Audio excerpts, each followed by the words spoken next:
Hello and welcome everybody. I'm excited to see what a great turnout we've got, and apologies for a slightly delayed beginning here, working with technology issues.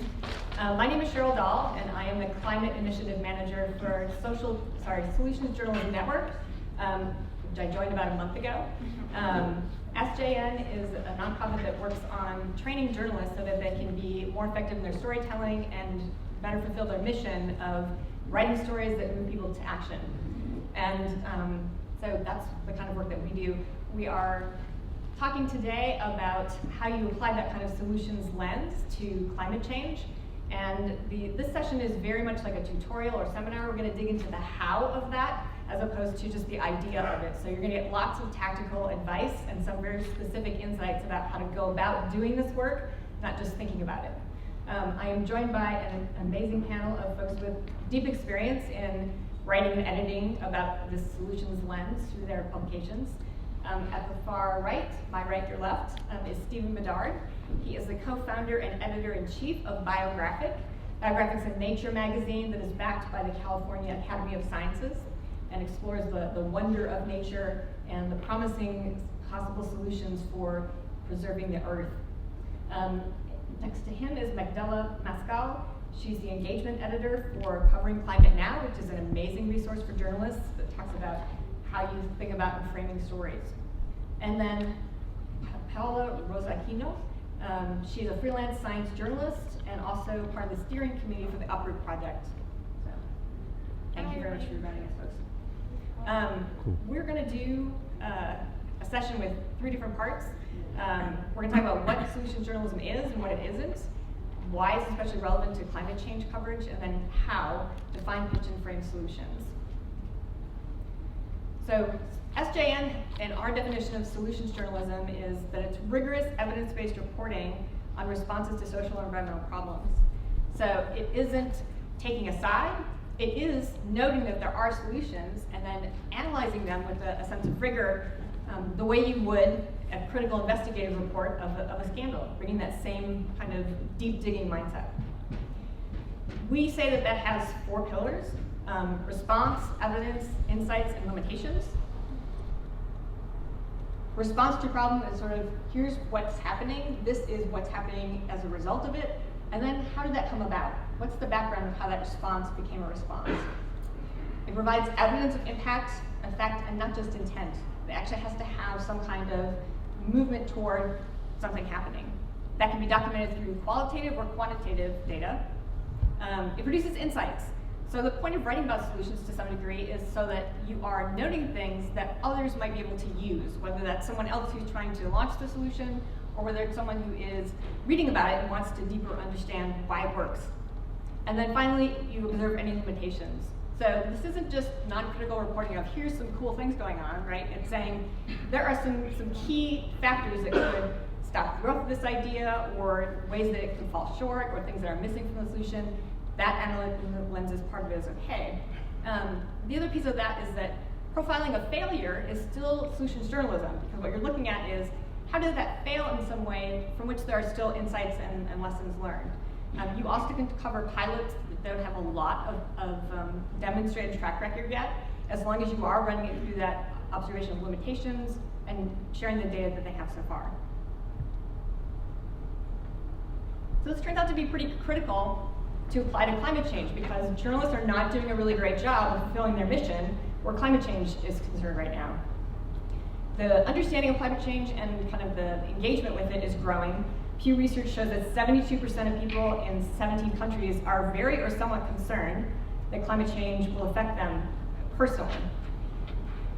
But what we're doing is actually turning people off.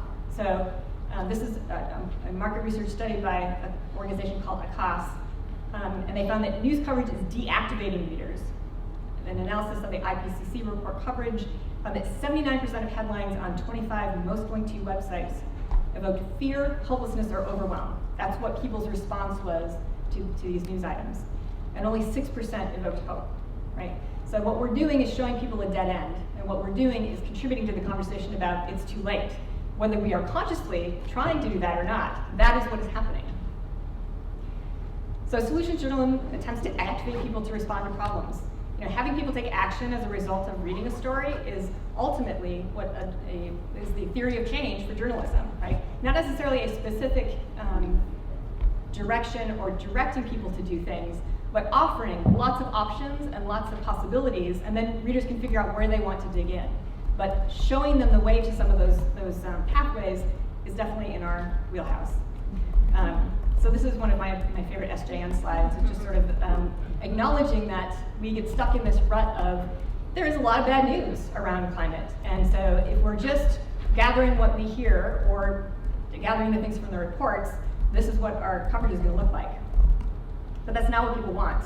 This is a market research study that Solutions Journalism Network commissioned. It found that 79% of people surveyed said reporting on problems and effective responses is important or essential. And only 55% of people trusted negative stories, and 83% trusted the solution story. So there is something about a relationship with readers and being able to kind of caretake for how that trust builds that requires that solutions be part of the reporting. Multiple ways to approach climate solution stories. SJN has 3 major buckets that we track. We also have something called a story tracker, a database that's on our website. Over 16,000 stories that are solution stories are in that, and so they're great examples if you want to go look. But mitigation, lessening the effect, adaptation, resilience, there's lots of others as well, but these are kind of some broad categories. What we advocate is for journalists to think about broadening the role of being a watchdog to then including being a guide dog, right? Where could we start to offer to readers more pathways that they can walk down and show them what's possible? A few examples of kind of what it isn't. It's not just a task force or an idea. It's not just a response to a problem that's like, we are going to do something. That's more of a commitment than an actual reaction. So, on the left, task force. On the right, a specific story about a small city that's implementing renewable energy plans. It's not just a theory. So the story on the left covers drones or kind of the idea of smart farming as something that is about to come to Africa. And the story on the right is actually following a farm that's using some of these technologies. It's not silver bullet coverage. So all of these problems related to climate are complex. There's no such thing as one answer that's the only answer, or even one main strategy. It's going to take a lot of different solutions. So quoting one expert saying, we have to dish red meat and that's what it's all about, not solutions journalism. As opposed to on the right, this is a profile actually of a failure. It's a Brazilian farm that tried to look into converting to more sustainability, and they failed. And it highlights all of the reasons why they failed. It's also not the instant activist. That kind of story that frames the story as being about a hero or a personality doesn't really give readers a pathway to do anything. It also makes this about cult of personality. It also tends to use this kind of hero worship of attributing the work of lots of people or system shifts to one person, right? Which is something that we like to do in our storytelling culturally in the US with this individualism thing. But it's not very effective for solutions reporting. And again, activists, Lucy Lawless on the left versus framing it as, here's service journalism, here's something you can do with your home. So we're going to talk about some tactics in digging in, and each of our panelists is going to start off and lead part of this discussion with some insights and personal experiences for these topics. So Stephen, do you want to kick us off for how do you find solutions-focused stories? And I know also that your magazine has a slightly different definition of what a solution is, so I'd love for you to clarify how yours is different before you dig into. Hi everyone. Thank you all for joining us today, and thanks Cheryl for that great introduction. I'm really happy to be here as someone who's led a magazine focused on solutions journalism for the past 6 years. I mean, I can certainly attest that it's hard. Solutions journalism is hard work. You need to dig more deeply, think a bit differently than we might have in the past, just revealing the issues that we're dealing with. And I think we are barraged with the crises and those are a bit easier to report on. I'm not trying to diminish the investigative reporting that goes on, but because that's important. But I also know that we all know, and as Cheryl just described, the public is barraged with the doom and gloom, and this session is about getting beyond that. So how do we do that? And I think it is a higher bar or a different bar. Not entirely sure how to define it. With biographic specifically, we have a slightly different or even more refined editorial filter, where when we're looking for solution stories, they also need to have a biodiversity direct connection to biodiversity. That's the type of magazine we are, so we're not reporting on renewable energy technologies unless they have a connection to biodiversity and so forth. But as Cheryl mentioned there, we also define solutions stories a little bit differently, maybe a little more broadly, where we are essentially to address this what I think is kind of a bit of a crisis in journalism itself, is this doom and gloom reporting. We're trying to address that by giving people hope, and in some cases that is very much a clear solution that is in place. It's been in place for years. It's working, and we have data to support that. In other cases, I would say that's kind of at the one end of the spectrum for our solutions. What we call solution stories. Sometimes it's just inspiring people doing amazing things against all odds, and it's kind of the kernel of a solution. It's the beginning of a community effort to combat an issue, and not always specific to climate change. So even though Biographic is the sort of magazine that it is, focused on biodiversity, I will try to keep most of my thoughts related to climate change and how we tell solution stories around climate change, which I think is about the hardest nut to crack when you're talking about a global issue. Naturally, the solutions to that issue need to be global in scale, and I think that's true, but I also think it's not necessarily true. I think there are I think the global solutions absolutely important, but I think we need to be telling, as Catherine Hayhoe and some others in the plenary this morning described, I think we have to be telling the local stories. We have to be telling the stories about who's doing what on the ground. And I would say mostly we at Biographic are kind of, we're in the adaptation and resilience realm, not so much in the mitigation realm. We're not talking, not usually covering policy stories. We're talking about stories that, about people who are making strides to make human communities and ecological communities more resilient in the face of climate change. And I think that is absolutely critical. So Stephen, given your lens of finding something local also has to do with biodiversity and the kind of specific attributes you're looking for solutions, are you typically starting your search for stories like in scientific communities, looking at peer-reviewed research? Are you talking to social entrepreneurs? Kind of where do you go to kind of get the ideas that wind up in the magazine? That's a great question. To be honest, I wish we were doing a little more of the internal story development than than we are right now. I think we did that early on. I think due to just funding issues and smaller staff, we have the less capacity to develop stories internally. So a lot of times it is just in the evaluation of pitches, and we pass on a lot of pitches that do not have even a hint of a solution. And I've written so many replies to journalists saying, I get it, this is a really, really important story.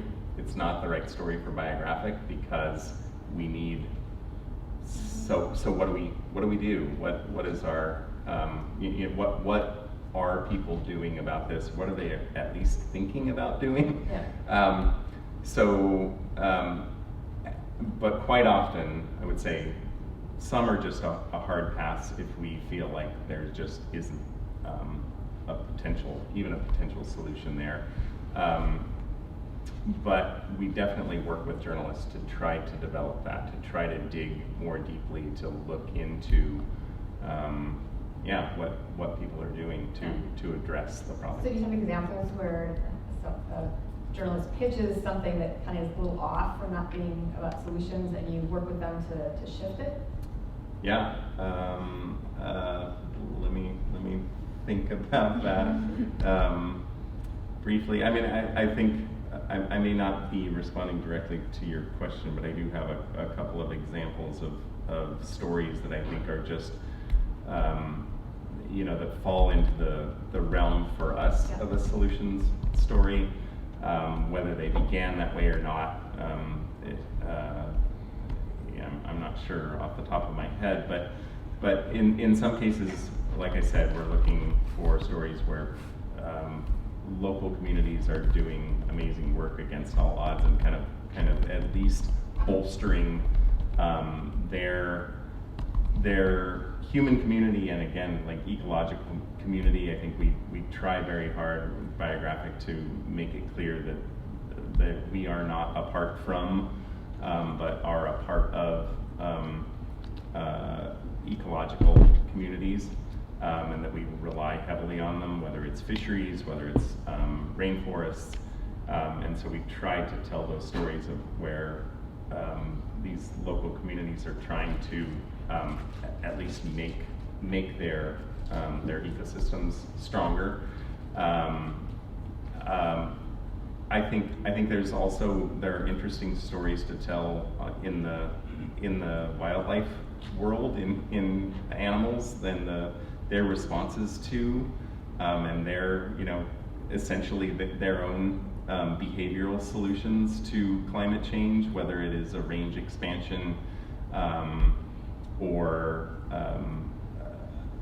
that sort of thing. I think in a lot of cases there are more and more examples of animals moving up in elevation, moving up in latitude, and I think it raises some interesting questions about what does it even mean to be native anymore when you have this shifting world that animals by necessity have to respond to. And I think those are interesting stories. I know, those don't probably meet the definition of solutions journalism network's definition of a solutions story, but those are the types of angles that we're looking at to just give readers some sense of that all hope is not lost. MEKDELA or PAOLA, do you have examples of where you source these types of stories? MEKDELA, maybe more advice that you're giving journalists or talking about, as opposed to, I know you don't write stories anymore for carbon confinement now, but. Yeah, I mean, so many. Yeah, a lot of my work is reading all of your work and all the work out there and identifying where the gaps are, and looking at the data, a lot of what Cheryl, you shared around readers' appetites and their dismay and their grief, which is a lot of what we're seeing. I got into news because I personally didn't feel like I was being served by the information that was out there. And that's why I moved from the marketing world to the news world and went to grad school at CUNY for engaged journalism.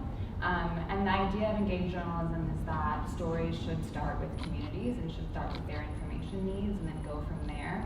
And so I'm always thinking from that realm, but I think that that takes a kind of shift in the lens of a journalist in the world, instead of entering communities or even reading news from the perspective of crisis, of what is missing from a community, rather looking at what is there, the assets that already exist, what success stories are happening, and moving from that perspective. And I think that takes like a real reorientation of the mind, like from the beginning.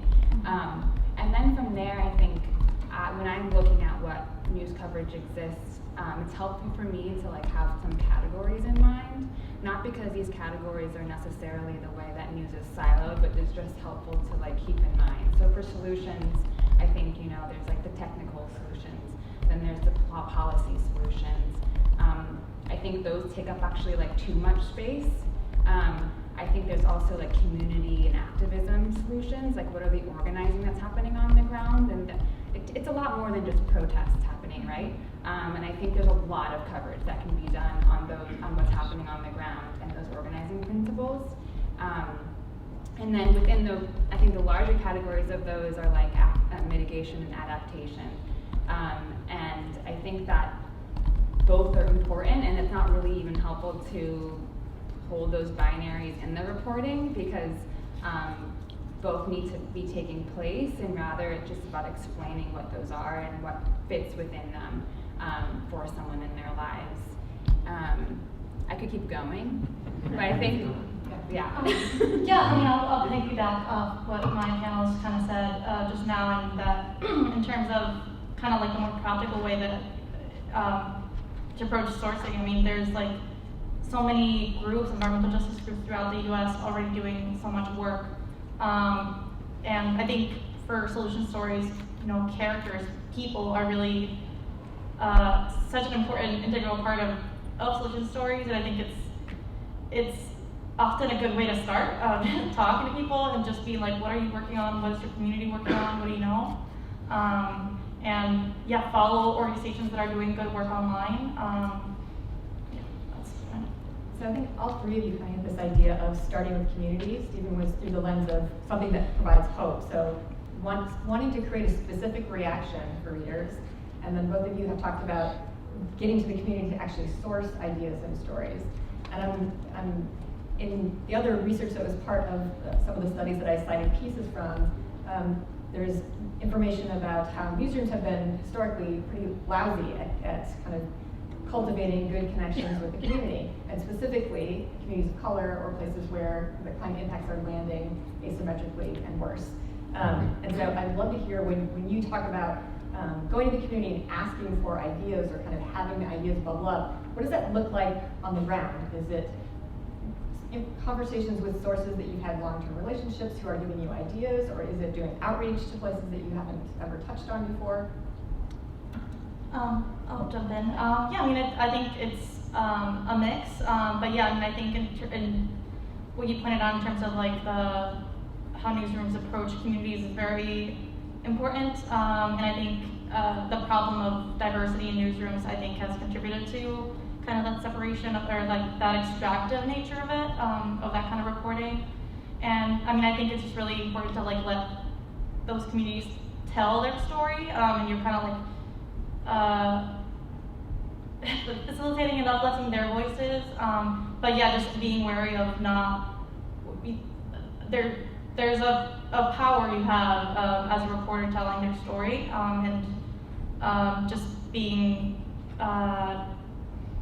taking the proper tact and care when handling communities and I think solutions journalism, it inherently builds trust with communities, because you're deciding to not only show up when they're at their worst or when they're at a time of crisis. You're deciding to show up when they're solving an issue, if it's a psychological solution, when they're actually moving through grief, like how they're processing that. If they're organizing, what is the success in the organizing principles. If they're implementing a technological technological solution, you're showing up when that's working for them. So I think that it's such an easy, I mean, not easy maybe, but it's an inherent way of building trust with the community. And I think also what's really important is making sure that you're continuously showing up and following up on the story and delivering that story to them, and not just there to get the quote or the source that you need.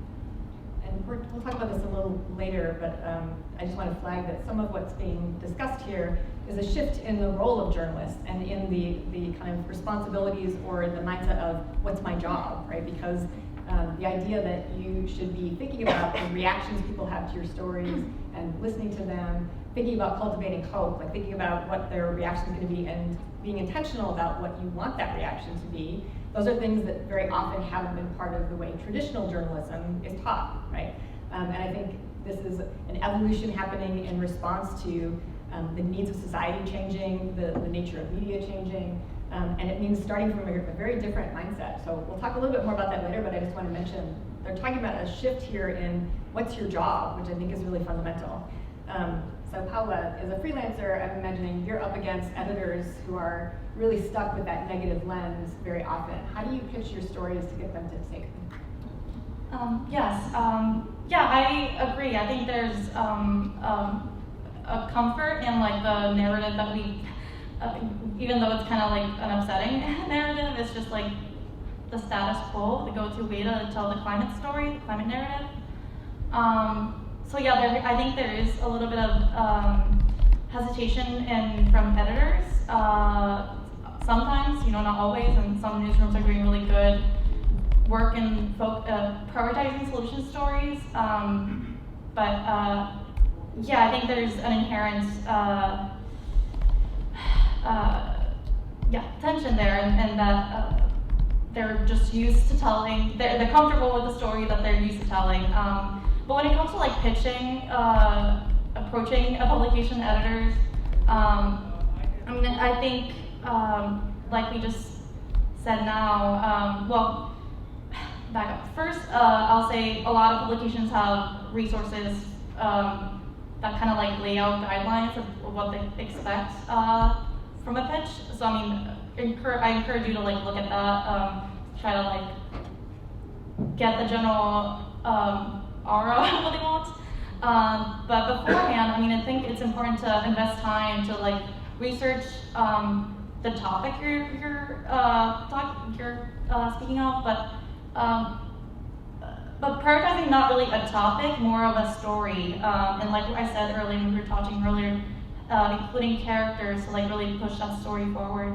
I've like, for instance, like if you're writing a story on rooftop solar power in Puerto Rico, go and look at the communities that are already doing this work. They're there. It can start from a big topic, and you can look for a community or vice versa. I think in a pitch, it's really important to include evidence for why the solution is, evidence that it's like working and its impact, and like Cheryl said, its limitations. I think that adds to like a nuanced story, and also. Sorry, I just want to follow up on that, because do you get pushback from editors, or are there questions about what's the scalability of this? Because very often solutions start small, they have potential, but there's a hesitancy to write about them until they're fully proven and vetted in 2 years in the field. So how do you respond to that kind of pressure that it's got to be big to be Right. used? Agreed. I think there's like touching on how replicable it is, like whether other communities are already like thinking about it, or there's been, I think just hinting at it could be bigger, and perhaps there's already places that are trying to do it or doing it. That would be like a way to like say, oh, this is a solution that's working here, and it could work here as well, or it already is working here. And then I think also in your pitch, just like laying out how you're going to go about reporting that story. I think freelancers especially have a conundrum to play in terms of like how much research and reporting do I do before I pitch. I think as a reporter, you should value your time especially, and do reporting, but then also realize that you shouldn't write the bulk of your story in the pitch, and that comes ahead, and just just value your time in terms of how much reporting you're doing beforehand before you even get the story, especially for freelance reporters. I think also just laying out why should your readers care, and why is this a story for now? I think with climate change, why now is pretty apparent. Climate is the story of now, but maybe is this solution in the process of beginning? Is it already developed and deployed, and already seeing different iterations of it across the U.S.? Kind of laying out those kinds of, like you said, the scalability, why should readers care, and why should that publication's readers in particular care? I think that's kind of what I wanted to say. Thank you. Any of you have things to tag on?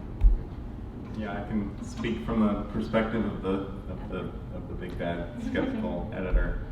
I think we all have that skepticism because we're journalists, and I think that's great. I think that is an inherent challenge, though, with solutions journalism. I think we're all a little bit knee-jerk about something that about in our skepticism about a solution to especially a problem as significant as climate change. So I get that, and I think I certainly have that as an editor, and I read pitches with that level of skepticism. Generally, though, I'm as the editor of a solutions-focused publication, I'm fortunate enough that we've been around long enough that I think we've established a little bit of a track record. People know that we tell those types of stories, so they're coming to us with those types of stories. But I think the point of when is the right time to tell the story is a really, really critical one for us. As PAOLA said, absolutely, climate change is significant. We need to be shouting loud and clear that this is a problem. But as far as solutions to the problem, figuring out when is the right time to tell that story is really key. So usually, if I see potential in a story pitched by a journalist, I will try to work with them in figuring out when is the right time to tell the story. And when the right time to tell the story is when something interesting is happening. We have the luxury of being a magazine that publishes features and long-form features. We don't do news. So often we are following news stories that might be 2 years old and reporting on how did that go? Technology or approach that was kind of just getting off the ground in that story that was reported in the New York Times 2 years ago. What's happening with that now? I think that's really, really great fodder for us and for journalists who are looking for those types of stories. We love to tell process stories, so we're not afraid of telling the story about an approach that is midstream. We don't need final conclusions, final published results. We want to see some progress. We want to see potential that can be conveyed, and we want to show action in our features. I think timing is really critical, and I do love to work with journalists on stories and evaluating them to just figure out, have them go back to their sources, and it's when is the right time for us to be there? And it might be a year out, but we hang on to that story and continue you know, a lot, like continue to express interest in it and have them continue to develop it until it's the right time to send them there and report from the field. So I just want to amplify, I think you both made points about how the definition of what is a news peg and what is recency mean for climate change stories, right? And you may have specific things for your individual publication, but I think problematic is the current existing idea that unless something has just happened, it's not newsworthy. Because we're covering a crisis that is a slow-rolling, everyday crisis, right? It is not an episodic, event-based crisis. And covering it that way leads to exactly the kind of outputs we have right now, which is, hey, there's some bad news, I'll just write about that, as opposed to something that's more proactive or gives readers context of, yes, this didn't happen yesterday, but when we last left this story, you know, here's where we were, and here's how this relates to an ongoing relationship and conversation with the reader about this story. So I think there's a lot of nuance to how publications figure out what works for them and their particular audiences, but it means having more nuance around newsworthiness than if it didn't happen this week, or there's not some big announcement, or there's not some big new thing at this moment, it's not news. Right? The other thing I wanted to add, we had talked about that scalability issue, and I think, you know, again, I keep harping on this, but with climate change, it's like often solutions or potential solutions feel too small, and it's certainly something that we think a lot about. But often with a story, I'll get a pitch about something that on the surface feels pretty small, but it, like with a bit more reporting, it begins to be revealed that, oh, this has been proven elsewhere, or this is something that is in the works in this really small community, but has the potential or is kind of in the process of being applied elsewhere. And I really love that, the stories about this specific example where we're on the ground, we're talking to the people, we're you know, feeling their passion for the work that they're doing. But it's not a small story. It's actually like what they're doing can be done here and here and here, and even if it's in a completely other, you know, the other side of the world. So I love those stories. Yeah. So we've probably dug into this a little bit already, MEKDELA, but can you kick us off to talk about framing stories? Yeah, for sure. Yeah, I did touch on it a little bit. I think it's important to keep in mind that, like, framing doesn't necessarily come in afterwards or at the end. Like, the order of the presentation isn't necessarily the order of the way it works in the world, right? Framing to me can be thought of as something you do at the end, like a literal picture frame. You frame the thing after the art is done, but framing for journalism, I think, should be in mind throughout the whole process, and really originate with the information that is being shared with you from a community that you're reporting on, and then packaging that in a way that you think would be most useful to them with the reporting that you've done.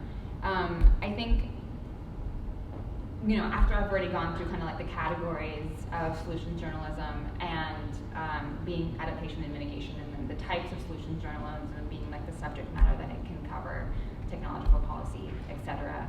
I think it's also really important to remember that sometimes we keep our reporting like too high level because of the crisis that's happening being so big and so vast. We keep it at that very federal or even like international level, but solutions really are most important to people at the level that they can act on them. And it's just as helpful for someone to hear about a solution happening far away from them if, as you said, it can be replicated by themselves or by their own community. And our job is to show how that can be replicated and where it is being replicated. I think also, you know, you asked me in the questions when we were getting ready for this, you know, how do you make certain stories you're working on lead up to the kind of systems change that we need to see to keep us from an apocalyptic future? And it was a really big question. But I think something that came to mind for me is like, as journalists, we should be asking ourselves, while we're working on a story or even a story that we've almost finished is done. Like what can someone do with this information? After reading the story, what can someone do with it? If the answer is nothing, then maybe the story isn't done, or maybe there's more reporting to do. I think sometimes as journalists rely too heavy on like the impact of a story just being general awareness of an issue or general awareness of a solution, and I might say that that's not enough anymore, and that there needs to be like some actionable thing that someone can do based on information that we're sharing with them. Like the news you can use type of news, I think is something that we should always be keeping in mind when we're framing stories. Yeah. I would build on that to say that I think some of this also starts to look at framing stories can include what's the thing that's missing. Some of what MEKDELA is saying is that journalists can bring a deeper level of analysis and expertise to these stories. You are closest to these topics and you see the systems that are in place and you're able to see how do pieces need to fit together for something to really take off. And it's completely legitimate to be questioning some people in the system to say, why isn't this happening yet? That is actually rigorous reporting to be able to recognize that there's a deficit somewhere that could be filled and lead somewhere and follow that, right? So I think some of this is how can journalists take the pattern recognition that we're really good at and apply it in a way that starts to put the puzzle pieces together for people, instead of it being the situation of what we land with is, wow, this problem's really big and there's these scattered solutions and y'all figure out how it all fits together, right? That's a big load for a reader, and there's a lot of expertise that you all develop on your beats that could be really helpful as a guide dog to kind of show the way. So, and put pressure on people who are leaders who aren't really moving the way they need to move to get things done. So all of this starts to lean toward, there are some ways in which the role of journalists start to shift, and the way we think about framing stories, the way we think about pitching stories, and the relationship with readers and community starts to look a little different. And so, from your perspectives, is that a good thing? Is that a bad thing? What are some of the shifts that you see happening? Good thing or bad thing? I always think it's a good thing for us to be rethinking the role of a journalist in the world. I think that's where that's the orientation that I came to journalism, is rethinking our role as like information providers. But then what? Are we building bridges between communities so that they can be in conversation with another and be providing information to each other as well? Can we be doing that? And so on and so forth. Yeah, I think also agree that it's a good thing. I think it's like, steering in the right direction. But I think there's a tension, especially with like journalism and like advocacy when it comes to like these kind of issues. And journalists don't want to promote or seem like they're promoting or advocating for a specific thing. But I think when it comes to like climate and solutions like this, it's hard to not wish for a better planet, as like humans. So it's like kind of sometimes where does that line lie? And I think it can be, some people, I think that's often their hesitation too with being gung-ho about solution stories. But that's why I think as you approach it as a reporter with the proper evidence and the nuance and the, talking to the people that are doing it, that's how you like approach it journalistically.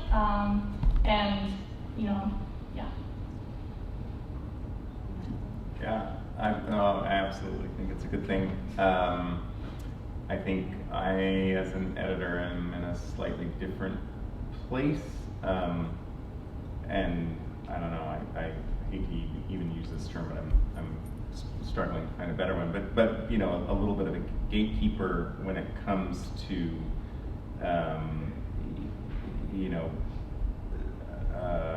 critical evaluation of whatever it is, a technology or an approach, some sort of solution. I think generally the journalists we work with are just as skeptical and just as rigorous as we are, and so I don't feel the need to do that. But on occasion, you know, it's like a journalist might come to us with a story a little bit wide-eyed and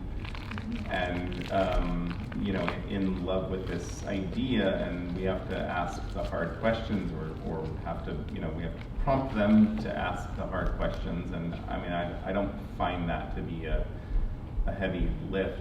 I think that's just part of the process. And I think that there was an interesting exchange among the four of us in the preparation for this that I thought was useful and just kind of that I've been thinking about ever since. You know, I think when you're talking about solutions journalism, there is that kind of inherent skepticism and concern about, am I advocating for this thing? Am I, you know, essentially, you know, selling a product or selling an approach or whatever? And I get that. I don't run into it very often with biographic stories, because usually it's not a technology. It's an approach, and it's, you know, being done by a community in you know, Namibia or something. And so it doesn't feel like it doesn't feel overly promotional, but we still want to be rigorous about the journalism. I mean, the reality is, all of us as environmental journalists have an inherent bias, and I think it's important to just recognize that, identify it. I think we would all agree that climate change is an important issue and is something that the world needs to accept and address in a big way. That's certainly a bias that influences our work, but that doesn't mean we do our work any differently or are less rigorous about the reporting that we do. I think it's just important to acknowledge it. Yeah, no, I think one of the important themes there is rigor, and I think the difference between a puff piece and a solution story is that there is evidence, there's an analysis of all the pieces, there's conversation about what needs to change or what limitations are. It's a full analysis. It's not just repeating what's on a press release. I think the other thing we got into in that conversation about bias was sort of really digging into how bias has traditionally been defined by journalism and by newsrooms, and how legitimate is that definition, right? So I think one of the things that I think we've started to understand in society is that there isn't really no such thing as being objective, right? And there's a false sense of objectivity that's been promoted for journalists to kind of hold out in for quite some time, but it doesn't include, and anyone who kind of starts to talk about a topic with some kind of alignment is then advocating. So I guess one thing I would say is that not advocating for anything is inherently advocating for the status quo. Right? And it's very conveniently, the status quo for newsrooms benefits some people who are in charge and have had more power, and that typically is white men. So what we've done is set up a situation where advocacy is something that people who are not in that dynamic do, and the white male stance is seen as neutral, right? So that's not a viable way or a fair way or a logical way for us to start thinking about how bias affects coverage. A more encompassing approach would be to say everybody brings their gender, their geography, their social upbringing, on all the things that make them a person. They bring all those things to finding stories, making choices about stories, all of the things that lead to something landing on the page or going up online. And being more transparent about how we're shaped that way, how we can start to build organizations and newsrooms that don't exclude some of the perspectives from that conversation. But it's going to take, I think, a little bit more inward digging for journalists to get to a place where they're really comfortable having those conversations, because it's you know, as PAOLA was saying, I think the stats are right now that for newsrooms, there's 17% non-white, and at the highest levels of decision making, it's 13%. Right? So if we want to have newsrooms that are diverse and be able to connect to communities and earn communities' trusts, we need to actually think about how objectivity is designed and who that excludes from the conversation and who that inherently benefits without there being any advocacy. So. And also, this question makes me think about, or not the question, but just the idea of solutions journalism changing the role of a journalist. I think it also changes the way that like journalism can show up in the world, because I think sometimes as journalists, because of like the reward systems in journalism, we think that we need to like break a story for journalism to be important, or we think we need to have a really beautiful feature piece for a story to be important or impactful, but those aren't necessarily the most impactful for someone who's intaking journalism. Sometimes things do need to be repeated and localized for a community for it to be impactful, and so it makes me think about how we can reorient our success metrics in journalism, how we reorient how we award good journalism and what that looks like. You know, sometimes a really rigorously reported listicle on how someone can electrify their home is really good reporting, but it's just not thought of as good reporting by what the school of thought at institutions. It's not prestigious. It's not prestigious, right? So that's also coming to mind for me when we think about how solutions journalism reorients the way journalism functions, the way we as journalists function, the way that good journalism gets rewarded, and what it looks like. Love those points, MEKDELA, and it's a good jumping off point to just give this example. This is Vanya Andre, who is a cohort member for Solutions Journalism Network. We convene groups of journalists in either newsroom associations as a collective or in fellowships, so groups of folks working together for a year, where they dig into a solutions lens in particular areas. And she was part of our business and sustainability cohort. And as part of that, she writes for the Haitian Times, which is based in New York City, but she went to Haiti and ended up writing about trash recycling there and kind of the enormous shift in culture that is provoking, and livelihoods and green thinking and all of that. And for her, even being part of one of these communities that is marginalized, and whenever you hear about Haiti, it's always the bad things that are making the international news, it gave her a different way to think about news. And importantly, I think here, it's changed my perception of my role in my community as a reporter and a leader. And thinking about those things as being something that's integral is, I would say, less of a big shift as much as it is acknowledging what's always been and giving permission for that to be part of the whole self that gets brought to the job. Right? We've got about 15 minutes left. We were told we could go a little later since we had the